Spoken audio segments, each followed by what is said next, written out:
question is, many politicians and economists are proposing methods of cutting money spent on imports as a way of reducing the debt. If this happens, not only both Americans' currency and the country itself will be in a sensitive position, but countries, particularly third world countries, that depend on profit from exporting materials to US are also going to be affected. Is there a way to reduce the debt, but at the same time not hurt other countries' economy? I believe that we can raise the money we need for agreed public policy purposes without hurting other countries. So, but it opens up this subject of trade. So here's what I believe. That's what I advocated when I was secretary. And again, on so many subjects, I had a point of view that didn't carry the day. I believe we, the United States, should have an announced policy that says we will have zero trade barriers and tariffs with any country who will reciprocate in kind. So that if you're a free trade country, we're going to be a free trade country, there will be no barriers. Whatever you can produce and offer to our markets at a competitive price, you're welcome to come. We only expect the same treatment for our goods and services.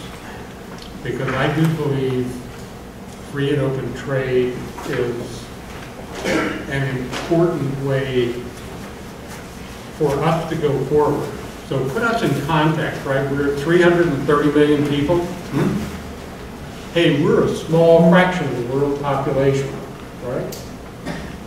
And I believe that our best economic interests are served by having access to all of the world markets. You know, and I got to tell you, I think people who want to restrict trade, I think, don't understand much about economics. You know, so let me take you back to when I was the CEO of Alcoa. We had 343 plants around the world. And when I went there, we had 40,000 employees. When I left, we had 140,000.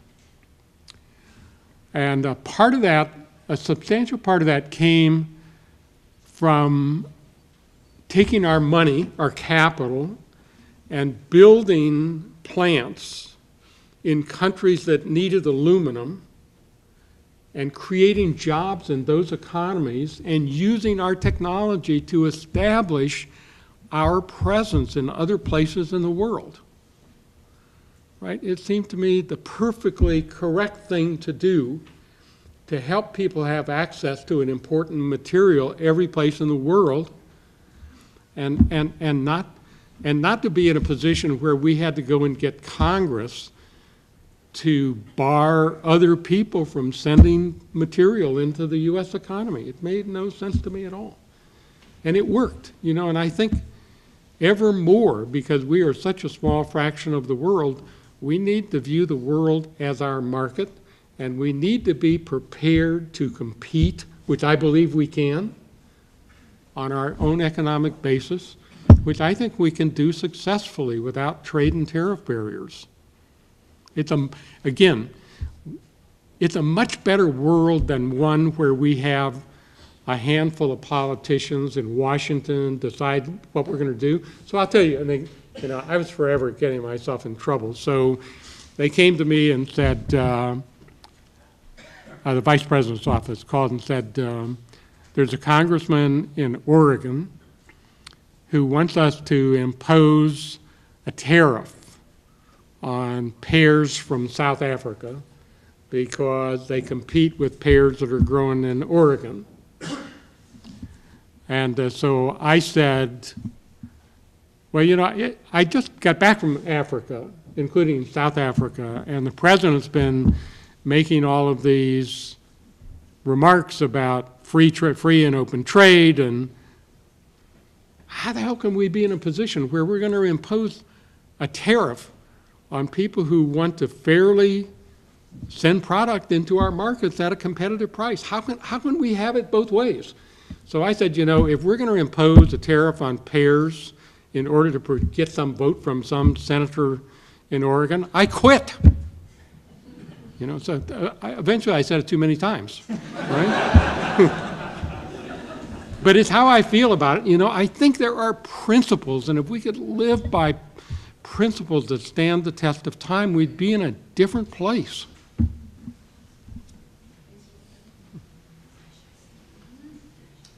Shane Young.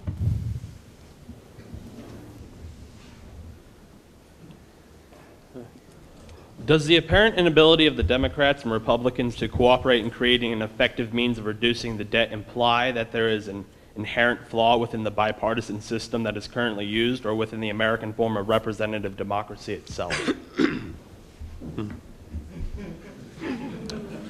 You know, I think it's a fair question to be asking at this point, because, you know, as I said earlier in my remarks, this problem has been coming at us for a long time. And people who've studied the subject a lot, I know some of you met with Alice Rivlin and others in Washington, and I'm sure they told you that for decades now, people who follow these matters and have command of the facts have been concerned that we were going down this slope. And there were a few times, you know, I would say in the last 3 years of the Clinton administration, when we were running better than balanced budgets, it looked like we were gathering the wherewithal to make the structural changes we needed to make.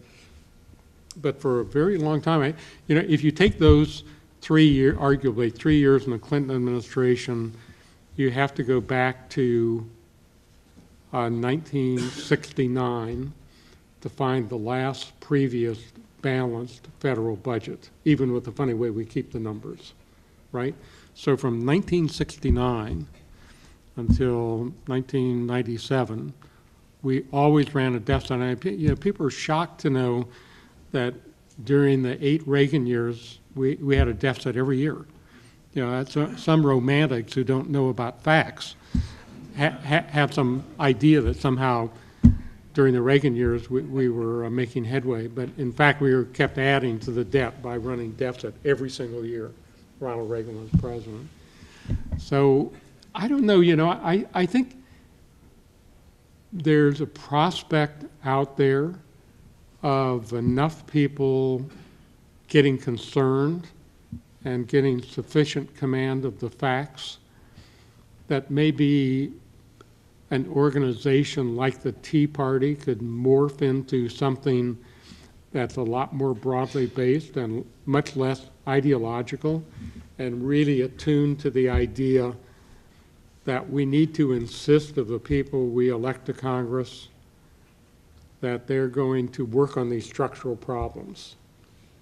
You know, so in order to work on the structural problems, you have to give up your ideology, right? You can't say all tax increases are foreboding and that we will vote you out of office if you even reduce credits or deductions. You know, I mean, that's where the Norquist crowd is, or Grover's crowd is right now. You know, or people who say we can't do anything about the entitlement. So what I said to you about Medicare, which also applies and has benefits for Medicaid and all the rest of us for what we pay for health and medical care, you know, it takes a focus on the right problem rather than an ideological defense of entitlements as they exist to come together. And for me, that feels like something that ought to be possible with the right kind of leadership that pulls people toward the things that we need to focus on to improve outcomes and reduce costs simultaneously, which doesn't require you to ration care or reduce benefits, right? So I think there are things like that that if we could get enough facts and understanding out there among the people, we could begin demanding that our representatives work on things that would put us in a better place. And I'll tell you a different kind of an idea, which I've thought was the right direction to go for a long time.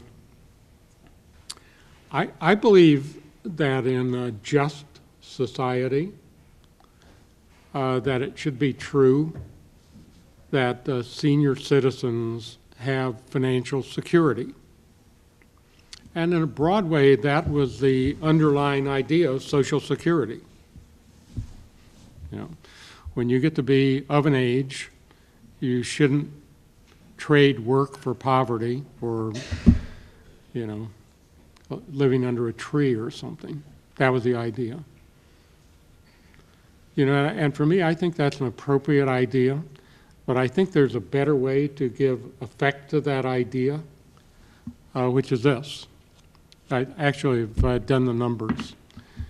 If we declared that when you get to be 65, you're going to be financially independent, we could make it come true if on the day you were born, we took general revenues from we the people and put $25,000 in a named account that was invested in an S&P 500 index. And with the accumulation rates that are actually below the accumulation rates that we've experienced in our economy since 1929, 6% instead of the 8% we've actually had. When every person gets to be 65, they'd have $1,082,000 annuity. And it would be enough to provide an $80,000 a year income to every individual to the age of 84, which at the time I did this calculation was 2 years longer than the life expectancy for the general population. Now, you know, I started talking to Alan Greenspan about this about 10 years ago, and he said, you know what's a good idea, Paul, but there are no people in Congress who have a 100-year time horizon. So it's not possible to do it, you know, so every time I see him, well, I say to him, well, Alan, we're 10 years in now. If we'd done it when I said it would, by the way, it would cost $92 billion a year in a $15 trillion economy to make that come true. 92 billion. We could afford it. Now, we have a transition problem, how we get from the mess we're in to a world where we've actually funded retirement annuities for every American.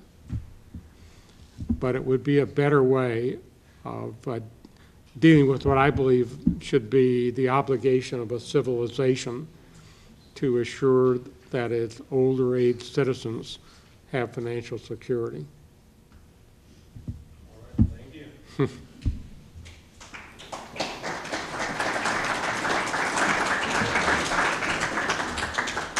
They liked that one. Is Mr. Dowling here? Joe, all right. So you're next? Do you?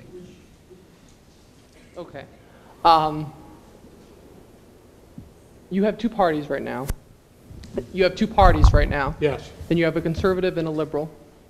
And the liberals basically will not or reject any cut in entitlements, and conservatives reject any tax increases. And so what you hear is that this constant need for compromise and this constant need for like a practical application of that compromise.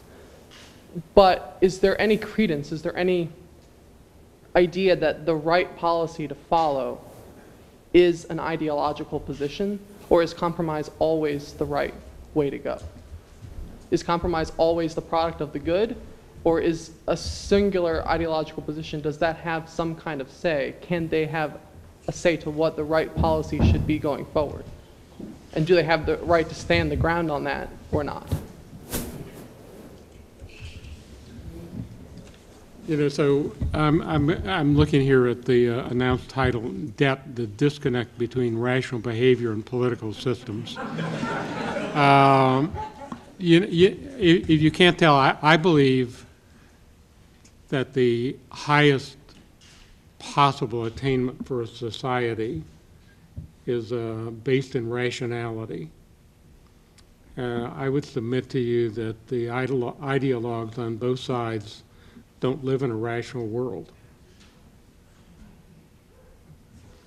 So, you know, how we get people who are elected to office to be dedicated to a proposition of a rational process, it's difficult, you know. And for me, I'm an old guy now. So I turned 76 on Sunday, so I'm an old guy. But I remember, I'll tell you a story about myself. In 1961, I was a graduate student at Claremont Graduate School in California. And I was in a 5-year doctoral program in economics at the time. And so I was really interested in the 1960 election, Nixon and Kennedy. And then I was really interested in what Kennedy had to say in his inaugural speech. You know, and it sounds probably really corny to all of you, but the message I got out of the inaugural speech was, if you want to make a difference, come here and help. You know, so I did. You know, in those days, they gave a so-called federal entrance exam to 300,000 people a year. It was a written exam. I had a friend who was in the same doctoral program with me who lived in the graduate student housing, which was called, for a reason I don't really understand, the rabbit hutch. That meant there were a whole lot of us who had kids.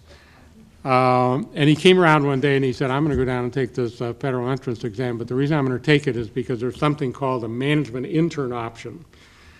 And if you pass the basic written exam and do well enough to be considered for the management intern option, then they interview some students around the country, and if you pass all these gates, they offer you jobs to come into the federal government. So 300,000 people took the test, 3,000 passed the management intern option, and for 300 of us, they offered us jobs in middle management and government. And coming off the Kennedy State of the Union speech, I said to my wife, well, I think we ought to go. And she, having grown up in Alaska and then being with me in California while we went to school, was not too crazy about the idea of going west of the Mississippi where neither one of us knew anyone.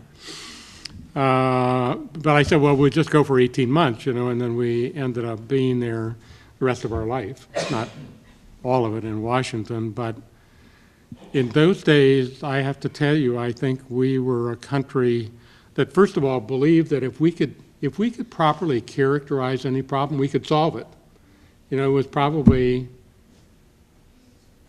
wrong, but it sure felt good to believe that a rational thought process and people of goodwill could make life better for everybody.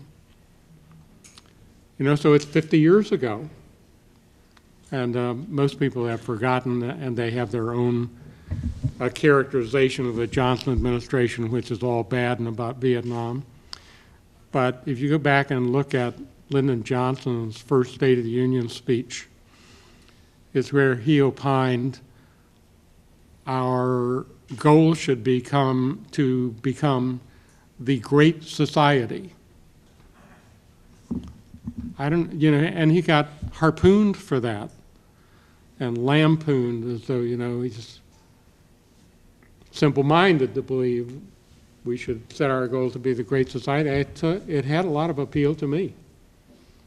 And one of the things I liked a lot about Lyndon Johnson, it's true that we created an alphabet soup of new federal programs, unbelievable numbers of new federal programs.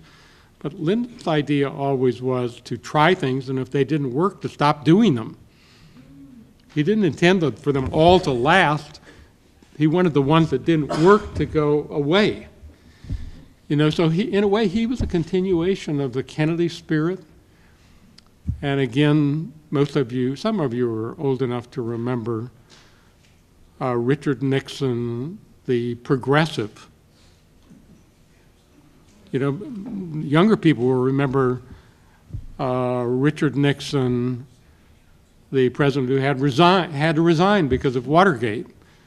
But before that, in fact, on August the 8th of 1969, Richard Nixon advanced the idea of a negative income tax. You know, the ideologues today would say, oh my God, that guy was a traitor. He was someplace left of Stalin. Really, Richard Nixon created the Environmental Protection Agency. Did you know that? Yeah, he did. You know, he had a whole lot of really radical, for the people kind of ideas. And he opened up China. You know, when I was a graduate student, it was not politically correct to believe that we ought to have relations with China.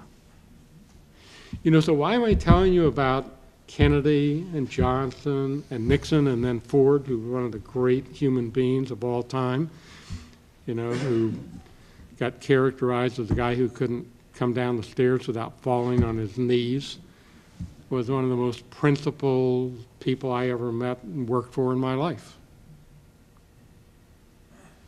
You know, and he believed all the stuff I'm saying to you. In fact, he proposed what I thought we should have done in 1976, which we couldn't even get a hearing on, which was to mandate on people in the United States that they would individually have to have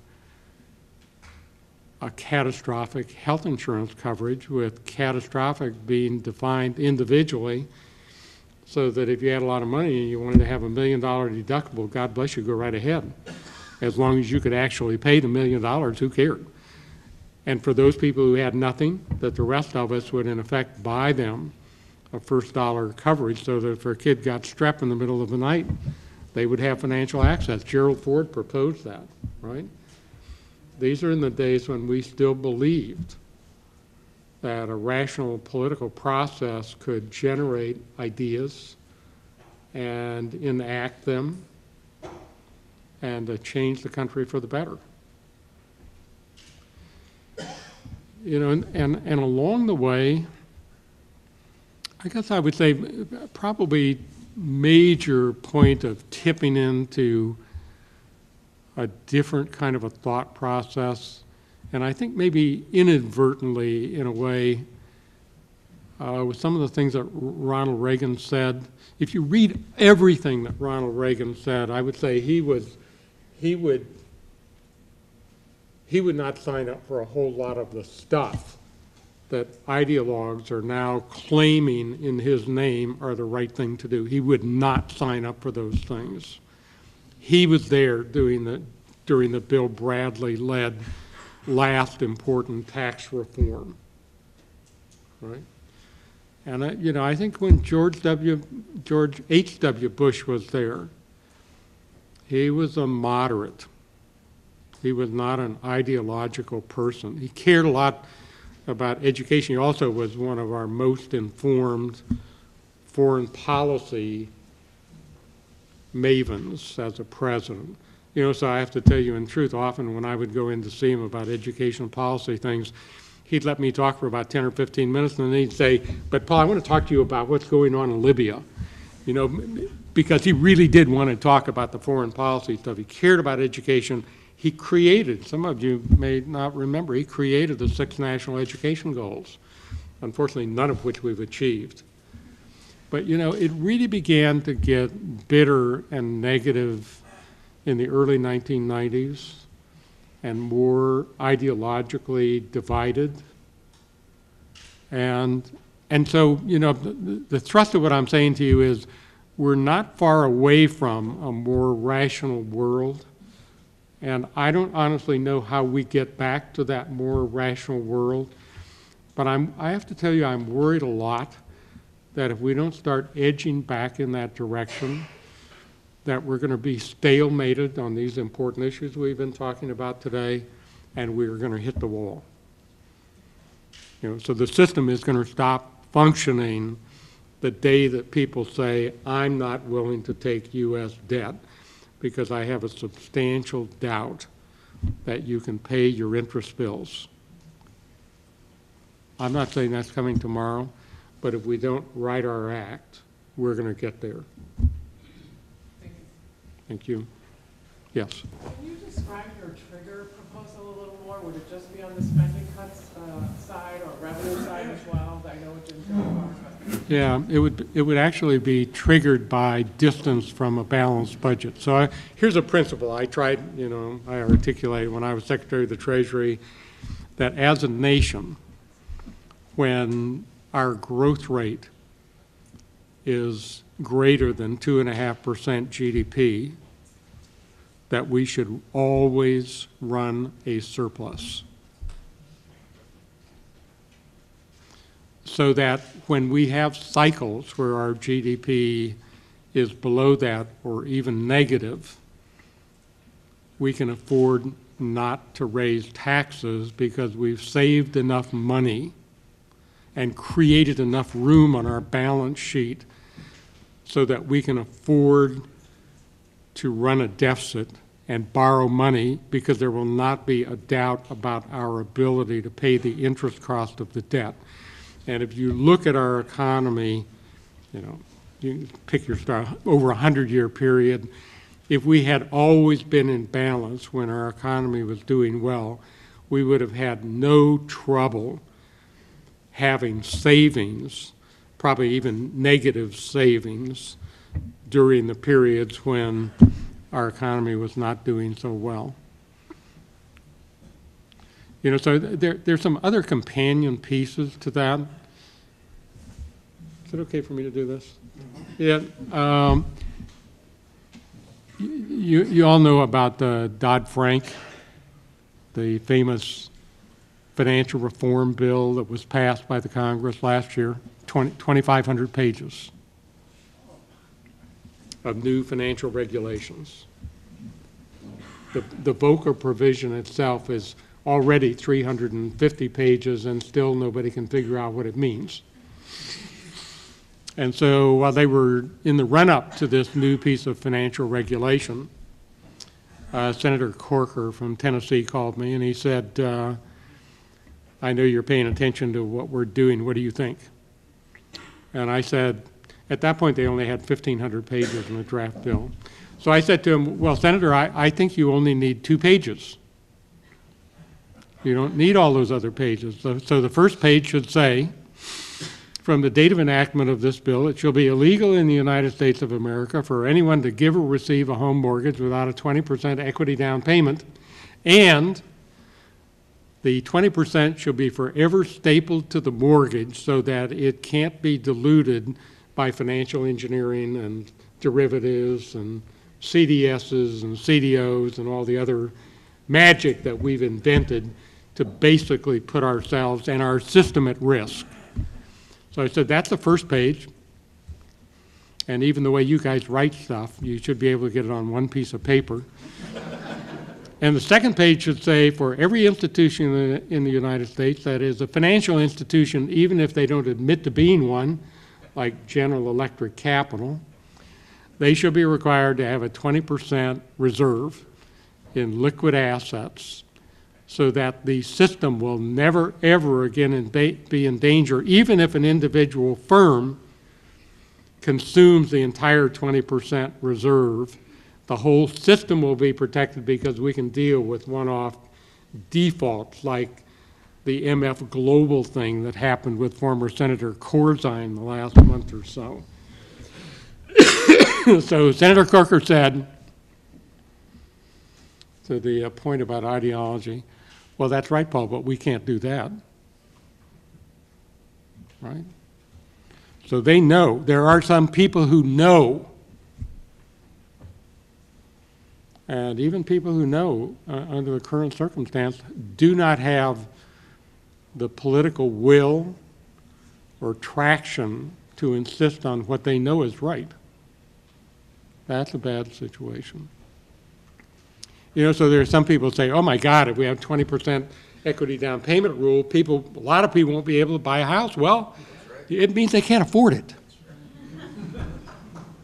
Right? It does mean they can't afford it. So, but let's be generous and say, maybe as a people, we believe there's such an important cultural value associated with home ownership that we, the American people, are willing to collect taxes from ourselves in order to write a check to the people we choose to favor so that they can have a home mortgage when they really couldn't afford it on their own wealth accumulation or earnings prospects.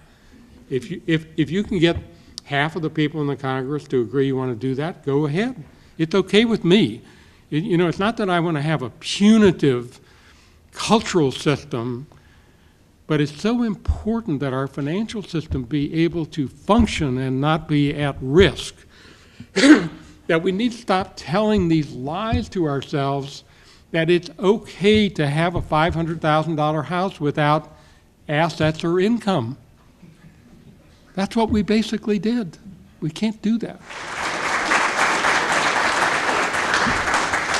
Well, that applause was doubtless for the popular answer that Mr. O'Neil gave to the most recent question. If I might say, just as the chair of the Garfield Institute for Public Leadership, we've had a number of people, distinguished guests, who have sat at that table and have made presentations to audiences like this one. I hope I'm not abusing the privilege of being the chair to say that I think none of them have responded to the questions of the audience as thoughtfully and as generously as Mr. O'Neil. And I hope you'll join me one more time in expressing our appreciation.